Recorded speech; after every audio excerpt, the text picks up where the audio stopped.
Hello everyone, Ankita আপনাদের সকলকে pick আট মাই নুকে আবার আমন্ত্রণ জানাচ্ছি। আজকে এখানে শনিবার আর আমার ছুটি রয়েছে।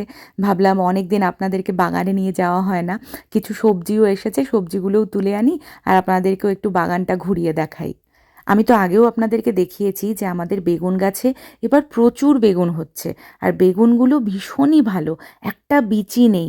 মানে খেতে যে কি মজা লাগছে আমাদের, বেগুন ভাজা, বেগুনি, ঝোলের মধ্যে বেগুন, শাকের মধ্যে বেগুন, সব কিছুতে আমি বেগুন দিচ্ছি আজকাল।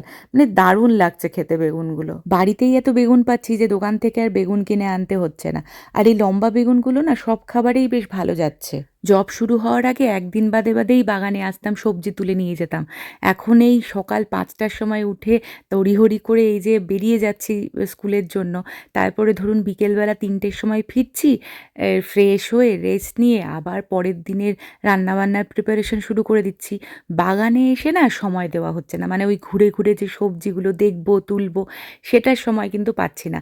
উইকেন্ড ছাড়া আর বাগানে আমি আসতে পারছি না। হ্যাঁ, বিকেলবেলা করে তো আসতেই হয় জল দিতে, সেটা তো সময়ের মধ্যে করে নিয়ে আবার কাজে নেমে পড়ি। তো সেই জন্য এই উইকেন্ডটাতে একটু বাগানটাকে এনজয় করার চেষ্টা করছি।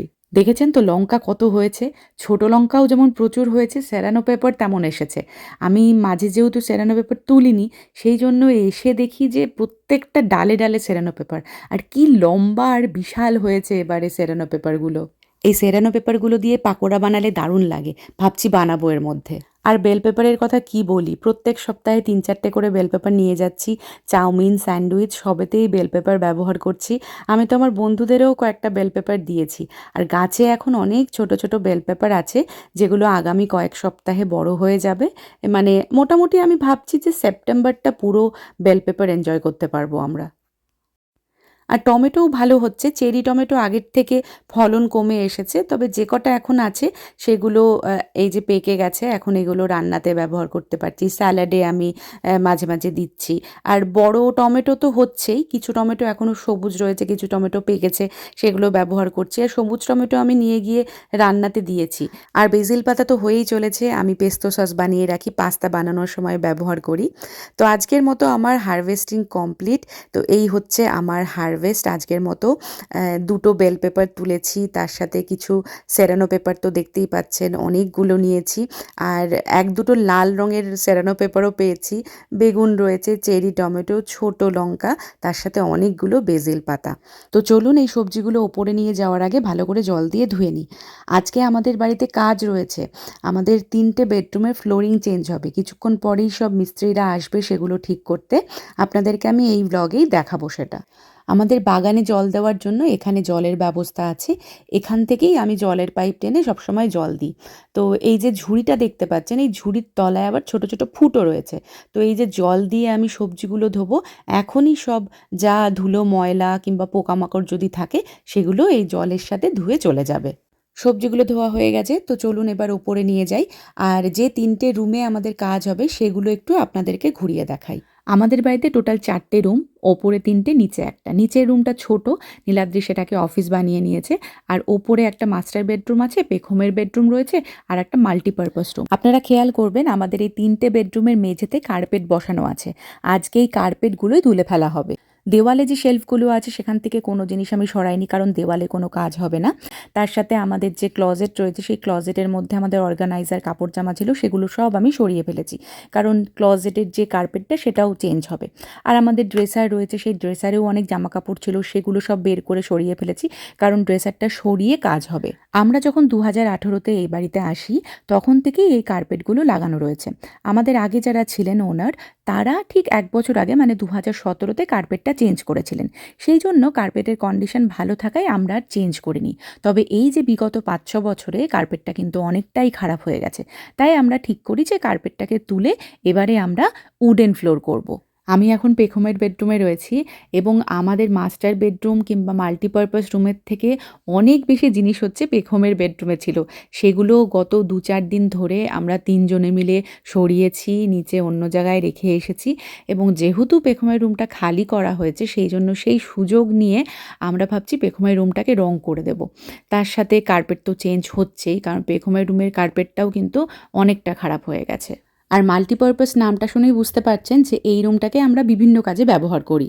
এই রুমের একটা কর্নারে আমার কাজের জায়গাও রয়েছে, আবার ঠাকুরকেও আমি এই ঘরেই বসিয়েছি। এই যে ক্যাবিনেটটা দেখতে পাচ্ছেন, এই ক্যাবিনেটের ওপরেই আমি ঠাকুরকে বসিয়ে রাখি।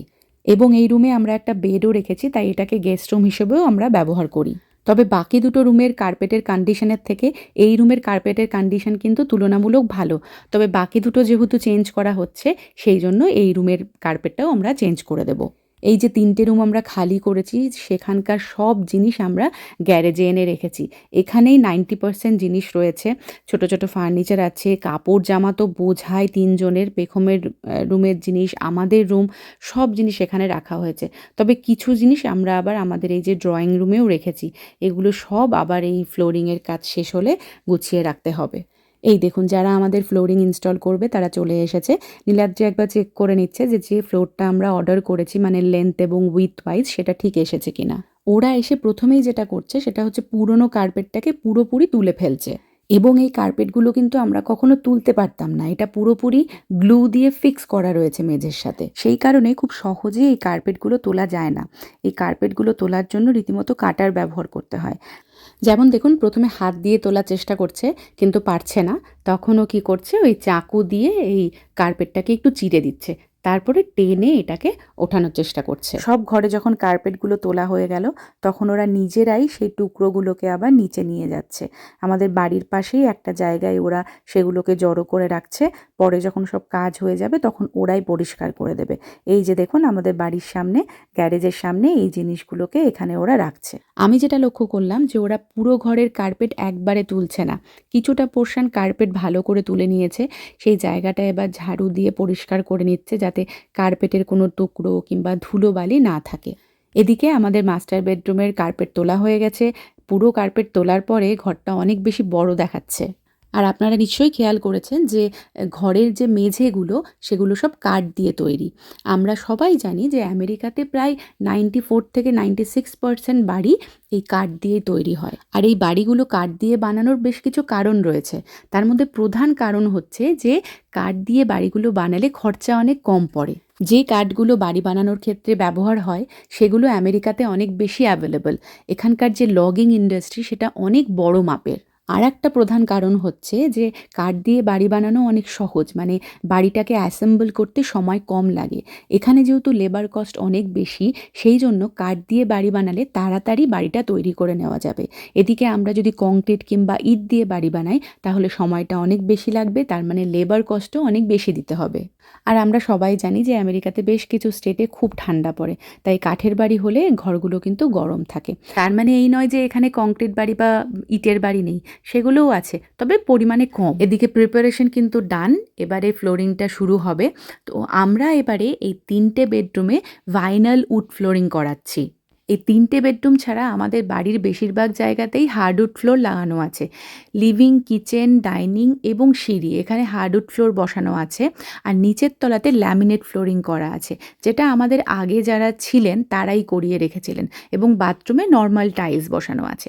তো আমরা প্রথমে ঠিক করেছিলাম যে বেডরুমগুলোতে হার্ডউড ফ্লোর করব। তার জন্য আমরা বেশ কিছুদিন ধরেই রিসার্চ করছিলাম, কিন্তু পরে ভেবে দেখলাম তাতে সময়টা অনেক বেশি লাগে আর খরচাটাও অনেক বেশি পড়ে যাচ্ছে। আমাদের এই যে ভাইনাল ফ্লোরিং আমরা করাচ্ছি, তাতে হার্ডউড ফ্লোরের থেকে প্রায় অর্ধেক খরচায় হয়ে যাচ্ছে। আর প্লাস ওরা একদিনের মধ্যে 3টে বেডরুম কমপ্লিট করে দেবে। হার্ডউড ফ্লোরে কখনোই একদিনে সম্ভব হতো না, অ্যাটলিস্ট ওরা 5 থেকে 7 দিন সময় নিত।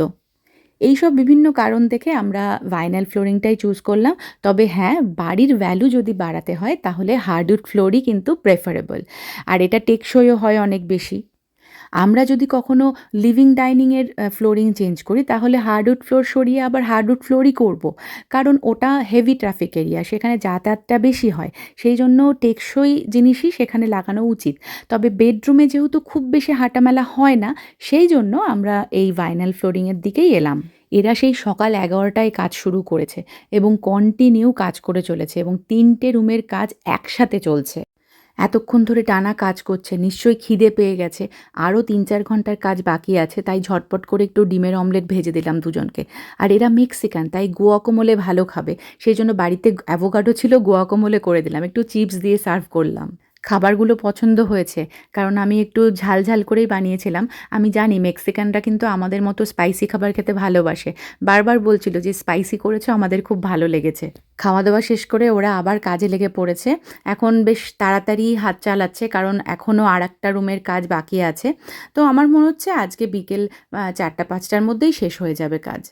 ফ্লোরিংয়ের কাজ তো আজকে শেষ হয়ে যাবে। এরপরে যেটা সবচেয়ে বড় কাজ সেটা হচ্ছে অর্গানাইজেশন। এই ৩ টে রুমের যত জিনিসপত্র নিয়ে গেছি সেগুলো আবার ভালো করে গোছাতে হবে এবং তার আগে পেখমের রুমটা রং করতে হবে। সেটা কিন্তু একটা মস্ত বড় কাজ। এই দেখুন কাজ শেষ হয়ে যাওয়ার পরে যেসব জিনিসগুলো বাইরে ফেলা হয়েছিল মানে কার্পেটের টুকরোগুলো বা কাঠের টুকরো সেগুলো দেখুন আবার গুটিয়ে ওরা ট্রাকে তুলে নিচ্ছে।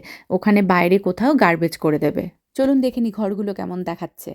এই দেখুন আমাদের ফ্লোরিং কমপ্লিট। আমার তো দারুণ লাগছে, বিশেষ করে এই যে উডেন টেক্সচারটা সেটা আমার খুব পছন্দ হয়েছে। আমি ভালো করে আবার অর্গানাইজ করে গুছিয়ে নিই ৩ টে রুম। তারপরে আপনাদেরকে আবার একদিন আমি ঘুরিয়ে দেখাবো। তো আশা করছি আজকের এই ভ্লগটার মাধ্যমে কিছু আইডিয়া আমি দিতে পারলাম। তো নতুন ভ্লগের সাথে খুব শিগগিরই দেখা হবে। ততদিন সবাই ভালো থাকবেন, সুস্থ থাকবেন। আবার আসবো ফিরে। বাই।